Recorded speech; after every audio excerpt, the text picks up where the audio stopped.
நல்ல காரசாரமான நண்டு மசாலா எப்படி செய்யறதுன்னு பார்க்கலாம். இதுக்காகவே காலையில் இன்றைக்கி சீக்கிரமாகவே பீச்சுக்கு போயிட்டு ஃப்ரெஷ்ஷாக நண்டு வாங்கி எடுத்துகிட்டு வந்திருக்கேன். இதை பாருங்கள், நல்லா க்ளீன் பண்ணி வச்சுருக்கேன். இது க்ளீன் பண்ணதுக்கப்புறம் 3/4 கிலோ இருக்குது.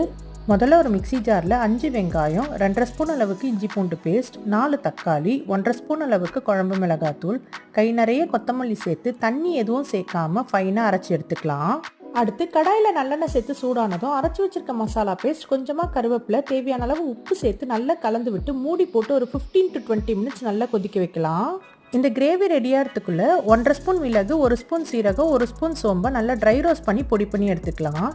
கிரேவி நல்லா திக்கானதும் க்ளீன் பண்ணி வச்சுருக்க நண்டு, அரைச்சி வச்சுருக்க மிளகுத்தூள் சேர்த்து நல்லா கலந்து விட்டுக்கோங்க. இப்போ இதை மூடி போட்டு ஒரு 5 to 10 மினிட்ஸ் குக் பண்ணி எடுத்திங்கன்னா நண்டு நல்லா வெந்து எண்ணெய் பிரிஞ்சு வரும். கொத்தமல்லி போட்டு சர்வ் பண்ணிக்கோங்க. இந்த காரசாரமான நண்டு கிரேவியை சாதத்தில் போட்டு சாப்பிட்டிங்கன்னா அவ்வளோ டேஸ்ட்டாக இருக்கும். கண்டிப்பாக ட்ரை பண்ணி பாருங்கள்.